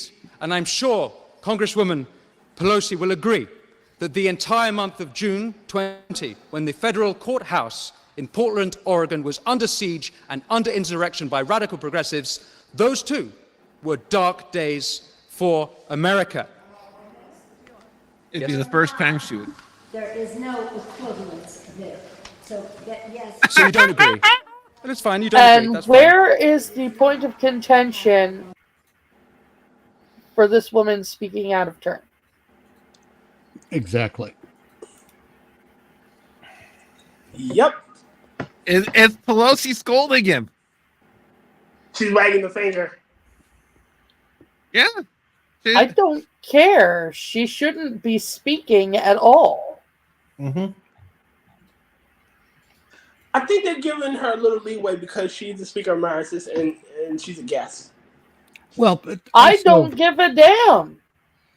Also, She just- Winston Marshall is smart to let her speak because she will bury herself for him.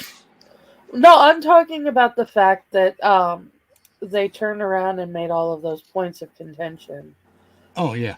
that she ignored. But they did not make a single point of contention when she was actually, like, breaking the rules of debate in the debate hall. Yeah. On January 6th, it was an insurrection incited by the President of the United States. Liar. So you don't agree? No, she But doesn't. you'll She condemn supports those the days. terrorists Yes, she does. in Portland. My point, though, is that all political movements are susceptible to violence and indeed insurrection.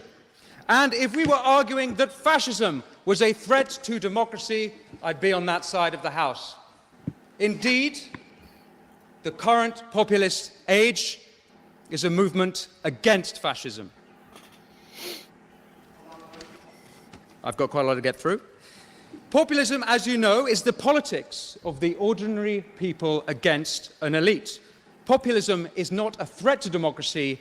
Populism is democracy. And why else have universal suffrage if not to keep elites in check? Ladies and gentlemen, given the success of Trump, and more recently Javier Milei taking a chainsaw to the state behemoth of Argentina's bureaucratic monster, you'd be mistaken for thinking this was a right-wing populist age. But that would be ignoring Occupy Wall Street. That would be ignoring Jeremy Corbyn's for the many, not the few. That would be ignoring Bernie against the billionaires, RFK Jr.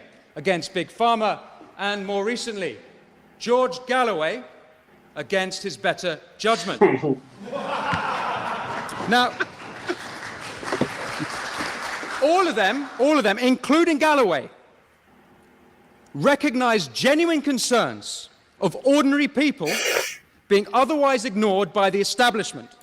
I'm actually rather surprised that our esteemed opposition, Congressman Pelosi, is on that side of the motion. I thought the left was supposed to be anti-elite. I thought the left was supposed to be anti-establishment. Today, particularly in America, the globalist left have become the establishment. I suppose for Ms. Pelosi to have taken this side of the motion, she'd be arguing herself out of a job.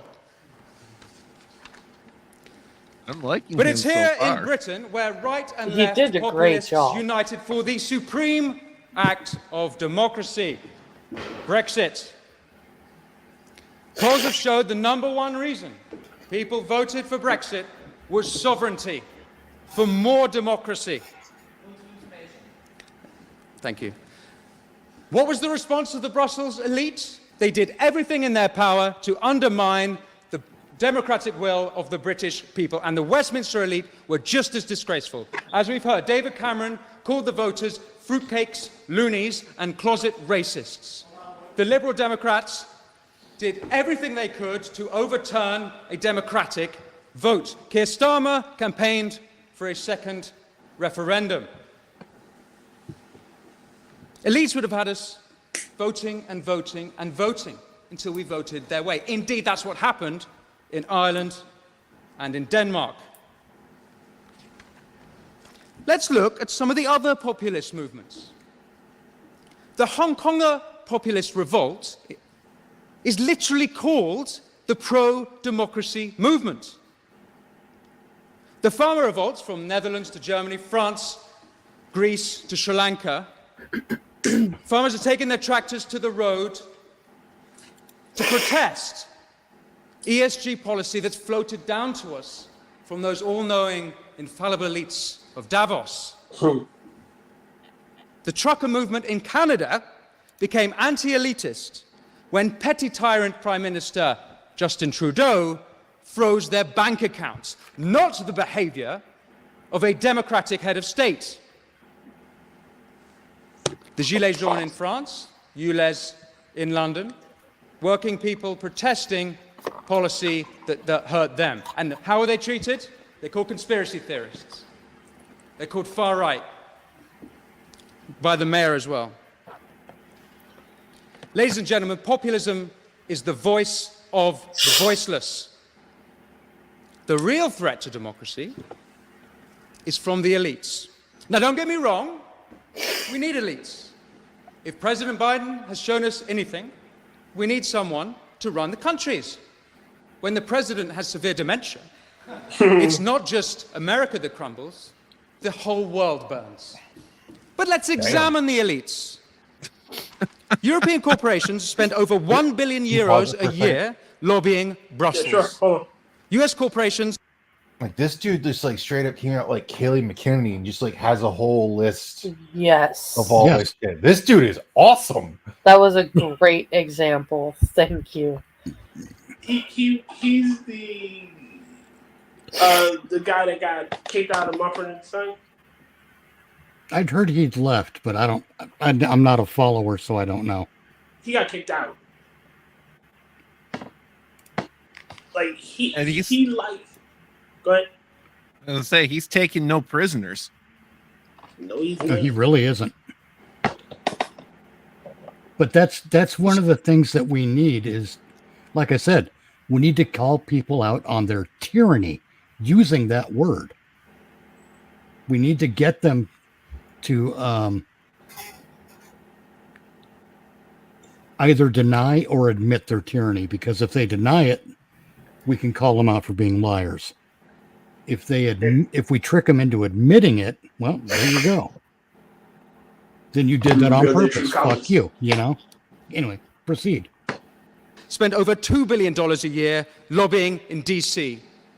2/3 of Congress receive funding from pharmaceutical companies. Pfizer alone spent $11 million in 2021.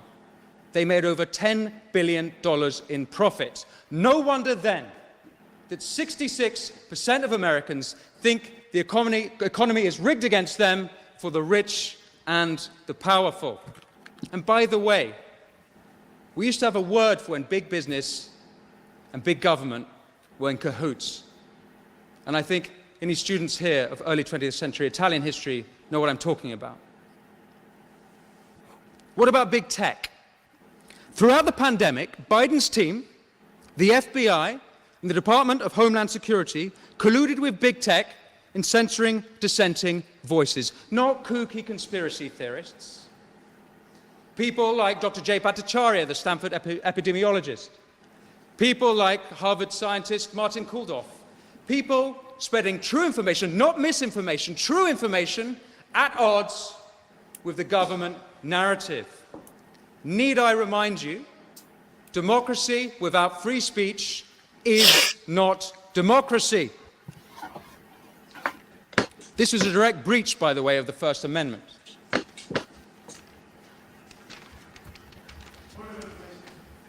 Before COVID, intelligence services colluded with big tech to have Trump suspended off Twitter.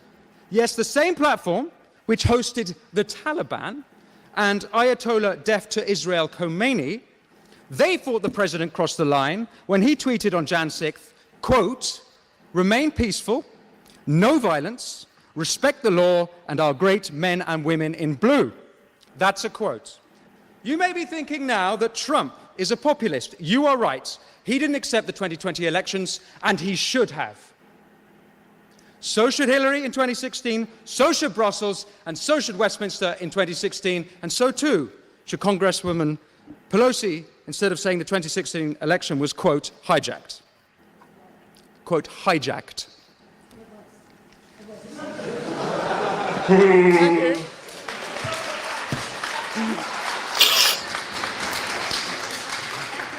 That we don't accept the results of. Okay. You What about the did. You tried to mainstream media? impeach him. Let me read you some. Twice. You cannot say that it was hijacked and then say that you accepted the results. Right. If you accepted the results, you The wouldn't two say it are was hijacked. definitely mutually exclusive. Anybody remember that Stacey Abrams is still governor of Georgia? He's still the governor of Georgia, right? Oh, Yes. At Well, least she's in the Star president Trek of Earth now. Discovery, she is.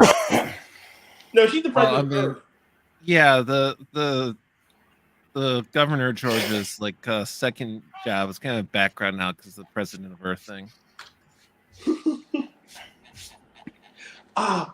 Quick aside, y'all remember when Biden introduced her as on that live stream thing he did, and she was expecting to be announced as Veeps, and she didn't. And the look on her face was priceless. I don't. I do. After this, I'll show you. It's been a minute. Mainstream It media was headlines. wonderful. The New Yorker, the day before the 2016 election. The case against democracy. The Washington Post, the day after the election. The problem with our government is democracy. The LA Times, June 2017. The British election is a reminder of the perils of too much democracy. Hey, Fox, Democrats June in power. 2017. Democrats in Two power. eminent Democrats political in scientists power. say the problem with democracy is voters. New York Times, June 2017. The problem with participatory democracy is the participants. Mainstream media elites are part of a class who don't just disdain populism, they disdain the people. If the Democrats had put half their energy into delivering for the people, Trump wouldn't even have a chance in 2024. He shouldn't have a chance. You've had power for 4 years. From the fabricated Steele dossier to trying to take him off the ballot in both Maine and Colorado, the Democrats are the anti-Democrat party. All we need now is the Republicans to come out as the pro-monarchist party. Ladies and gentlemen, populism is not a threat to democracy, but I'll tell you what is. It's elites ordering social media to censor political opponents. It's police shutting down dissenters, be it anti-monarchists in this country or gender-critical voices here, or last week in Brussels, the National Conservative movement. I'll tell you what is a threat to democracy. It's Brussels, DC, Westminster, the mainstream media, big tech, big pharma, corporate collusion, and the Davos cronies. The threat to democracy comes from those who write off ordinary people as deplorable. The threat to democracy comes from those who smear working people as racist. The threat to democracy comes from those who write off working people as populists. And I'll say one last thing. This populist age can be brought to an end at the snap of a finger. All that needs to be done is for elites to start listening to, respecting, God forbid, working for ordinary people. Thank you. Oh, barrel. I still take umbrage with the use of the word democracy. I think that's the bigger issue. But I'm a dick, so what do you do? Yeah. I think I found. Wait a minute, make sure. And apparently we lost Will. Oh no! Don't make it sound so sarcastic. Wait a minute, here it is. So I had to find Jimmy Dore's thing. Jimmy Dore. I There's know, a guy who's turned a corner. but I'm not playing it. I'm just showing the video. The relevant part. Yeah. If you look at her face, she all smiles. And then as she realizes that she won't be VP.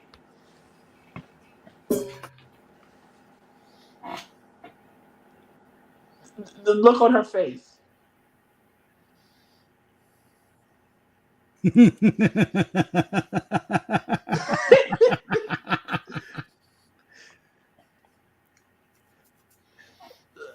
can see her face.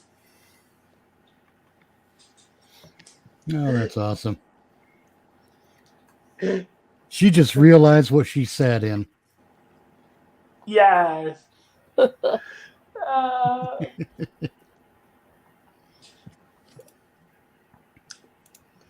But that was it, ladies and gentlemen. I'd like to thank you guys for coming out and watching this. Thank you, Mitch. Thank you for coming back, Andrew.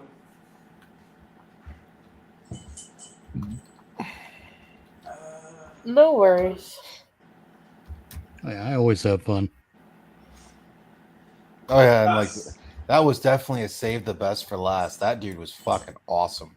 Agreed. Both barrel came out blasted. Well, have you ever seen the clip where, of feminist so-called comedian Kate Smurthwaite and some other dude were being interviewed about something, and the guy gets the last word, and he says his last word was "Sticks and stones may break my bones, but there will always be something to offend a feminist." Yes. And then Kate Smurthwaite just fucking loses it. You have to let me respond. You have to let me respond, or I'm never gonna come back on. Yeah. And he just that's what this guy did.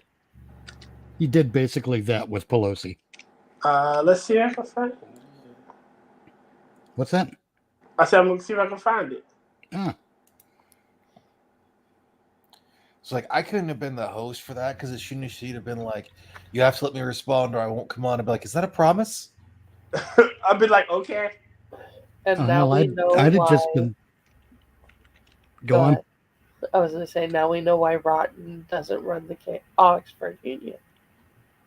Dennis, he found it. No, that I'm talking about the news thing. For the debate one, it probably would have been the whole thing of like, you need to practice more if it's something that you disagree with. Yeah. All right. This is it. Men that offend you?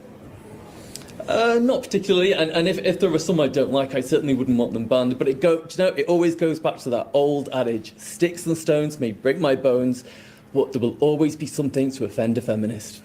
Peter, well, no, that's just obnoxious. Peter, Sorry, Lloyd, you have to give me a chance. That was so good.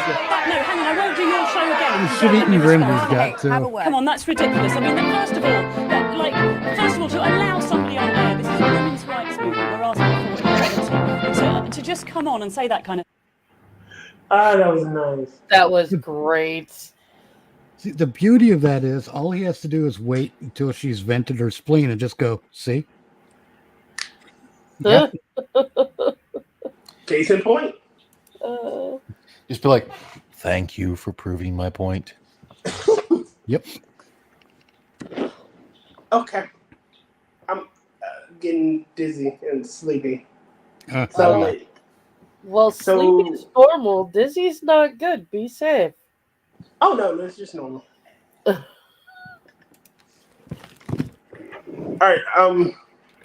I'd like to thank everybody that came out and watched. I need to stop using this. I'd like to thank everybody that came out and watched. I'd like to thank Mitch for being on, and I'd like to thank you for coming back. You are a stream mom, and we need stream mom around to keep us on the straight and narrow. Like I said, I was glad Angela was able to explain a couple of the one dude's things because he was just bad at whatever point he was trying to make. Oh yeah. Very. Thank you, Rodney. What are we doing? Oh yes, Thursday. Mitch and I are going to be watching Never Hike Alone on both our channels. We're going to be streaming it. So anybody that would like to watch it with us, more than welcome to come. Anyone wanting to, join the audience, join the actual talking parts, can join it. Open to everybody. Start from that. I ain't got That's at 6 p.m. Eastern, by the way. Yes, Thursday night, 6 p.m. Eastern. Might start the stream a little bit earlier, but we'll start the actual film at 6 p.m. Yes. Let's call it that way. Yeah. So that'll be 3 in the afternoon my time. Arg. Instead of our normal Star Trek stream, we're going to have that, which I can't wait because I've never seen Never Hike Alone. Neither have I, so I will try to catch that. I mean, I'm you can always shocked catch and it on appalled replay. at the both of you. I don't know if I'll probably pass in the stream just so that way I can try to watch it later because I'll be at work. Yeah. Sacrifice happens. lifestyle, fam. I have told Maddie she might be able to join us once once she has the time, if she's feeling up to it. Yeah. I hope so. I miss talking to Maddie. But I think that's enough meandering with us trying to do that. We've already gotten over 2 hours. Yes, I need to stop. So, ladies and gentlemen, thank you for coming out again. I didn't put the relevant links to the GoFundMe's and the chat. In the chat and in my description, but I will do that later tonight. So if you should want to go check these out, they are for our friends Maddie, Hey Camel, Moonshot, Angel Ayaga, and James Colley. So they can all follow on Smart Times. If you need a little extra help, please give it to them. That's it. I'm done. I can't play my outro, so see you guys. Have a good night, y'all. Shake it naked.